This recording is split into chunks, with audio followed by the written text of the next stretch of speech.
Oui, c'est moi. Ben oui, Jocelyn Boisseau, professeur d'histoire et géographie. Nous sommes réunis pour une capsule de géographie en secondaire 1 sur le module 5, l'agriculture au Québec. Ce que nous allons parler dès le départ, il s'agit de l'urbanisation ainsi que la densité de population. Comme on l'a vu plus tôt dans une autre capsule, une ville, c'est un espace ou un endroit où il y a une grande concentration d'habitants, d'activités et bien sûr de services. Ça amène la densité de population. Comment ça marche ça? On va diviser le territoire, ou pas vraiment diviser, mais on va s'assurer de faire un calcul par kilomètre carré. Donc, 1 km comme ça, par 1 km comme ça, par 1 km comme ça, par 1 km comme ça. Et on va prendre tous les gens qui sont à l'intérieur et c'est comme ça qu'on va arriver au nombre d'individus par kilomètre carré. Alors, c'est évident que la ville de Montréal va avoir une plus grosse densité que la ville de Nicolet. Pourquoi? Parce qu'il y a plus de personnes qui habitent dans 1 km carré qu'à Nicolet. Alors, Trois-Rivières va aussi avoir une plus grosse densité de population que Nicolet. Plus de gens habitent dans 1 km carré. Par contre, Trois-Rivières va être plus petit, ça c'est évident, mais il va avoir une moins grande concentration d'habitants par kilomètre carré, donc une moins grosse densité de population. C'est au cours du 20e siècle que l'urbanisation est apparue. Alors, on l'a ici, définition officielle.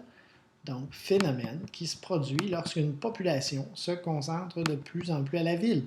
On pourrait facilement dire que, dans le fond, c'est le développement des villes.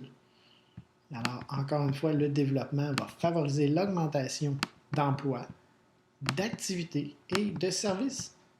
Au cours du 20e siècle, donc dans les années 1900, plusieurs personnes vont quitter les campagnes pour se diriger vers les villes. Encore une fois, on avait une grande diversité d'emplois, plus d'activités et plus de services. Certains y allaient pour le progrès et la nouveauté. Mais qu'est-ce qu'on va faire? On va appeler ça l'exode rural. Donc, les gens quittent le monde rural, la campagne, pour se diriger à la ville. Ensuite, nous allons parler de l'évolution de l'agriculture au Québec. Donc, on va voir ça. Alors, au tout début, on sait que la ville de Québec, même si le territoire ici a été découvert en 1534 par Jacques Cartier, la ville de Québec en 1608, ville de Trois-Rivières 1634, ville de Montréal 1642, bon, un paquet de statistiques le fun à connaître. On va prendre surtout de 1650 à 1900. On n'avait presque personne, alors c'est pour ça que je n'ai pas mis de mauve, vous voyez le mauve c'est la ville. Donc, personne n'habitait à la ville ou presque. Les gens vivaient tous à la campagne.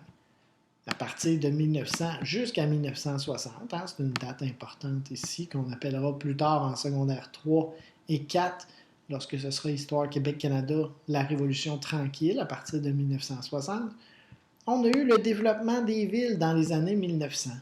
Alors, on a eu l'empiètement, moins de terres agricoles, et tranquillement, les gens continuaient de faire leurs petites affaires. Donc, on subvenait aux besoins des campagnes et les surplus étaient envoyés à la ville. À partir de 1960 jusqu'à aujourd'hui, on voit que la ville est très, très, très importante. Il y a 80% de la population du Québec qui habite à la ville. Alors, qu'est-ce qu'on doit faire? On a moins de place pour cultiver. Ce que ça va faire, c'est qu'on va avoir des fermes qui vont être plus grosses, avec plus de bêtes, même s'il y en a moins, pour être capable de nourrir tous ces gens-là à la ville. Alors, ce qu'on constate, c'est que l'évolution de la ville se fait au détriment, ça veut dire contre la campagne, et ça a grandement modifié la façon de cultiver des agriculteurs et des éleveurs. Ils ont dû adapter leur exploitation dans le but de nourrir, comme je disais tantôt, tous les habitants de la ville. Donc, en adaptant, il va en avoir moins, mais elles vont être plus grosses, les exploitations. Maintenant, nous allons parler de la mondialisation. Oui, la mondialisation, on en entend parler, mais aussi de la mondialisation dans les aliments. Allons-y. Alors, la circulation des aliments dans le monde est devenue très complexe. La mondialisation, c'est pas seulement sur les produits électroniques ou les vêtements, c'est aussi par rapport à l'alimentation. Alors, nos produits viennent souvent de très loin, alors on n'a qu'à penser à nos fruits et légumes qui vont venir de la Californie ou du Mexique. Pensez aux fraises, par exemple. Les fraises, on peut en manger à l'année, alors qu'autrefois, on mangeait seulement dans la saison des fraises au Québec. Maintenant, avec la mondialisation, on peut faire venir des fraises de la Californie. De notre côté, nos fromages et notre porc vont être consommés, donc exportés à l'extérieur de la province et même à l'extérieur du pays. Alors, le fromage dérivé du lait, bien entendu, et le porc, on parle de la bête ici, c'est ce qui fait notre force. Mais depuis quelques années, les environnementalistes et les gouvernements vont travailler ensemble ou travaillent ensemble dans le but de protéger l'environnement. Alors, les gouvernements doivent tenir compte des travailleurs, de l'industrie agroalimentaire.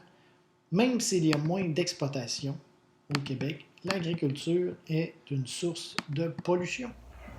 Maintenant, on va parler de la protection du territoire agricole. C'est important de protéger le territoire agricole pour pas que l'urbanisation empiète partout. En raison de l'étalement urbain, donc l'empiètement des villes sur les terres agricoles, le gouvernement a créé en 1978, on parle du gouvernement du Québec bien sûr, la loi sur la protection des territoires agricoles. Ça disait que certaines activités comme la construction d'autoroutes, des lignes électriques, des industries, les centres commerciaux sont interdits lorsqu'on va zoner. Donc, zoner, ça veut dire protéger un territoire agricole. On va dire que c'est seulement à cet endroit-là qu'on peut faire de l'agriculture. Alors, on ne va pas y aller avec des choses modernes. Pourquoi? Parce que les terres qui vont être zonées agricoles au Québec, elles sont peu nombreuses. Seulement 2% du territoire est propice à l'agriculture. C'est dans ce même 2%-là que les gens habitent, que les villes se développent. Alors, on a ici un bel exemple d'empiètement urbain. Autrefois, ici, c'était des terres agricoles. Cette fois-ci, on n'a pas zoné le territoire agricole. Alors, c'est pour ça qu'on a un paquet de commerces, restaurants, boutiques, donc c'est des commerces qui se sont développés à cet endroit-là.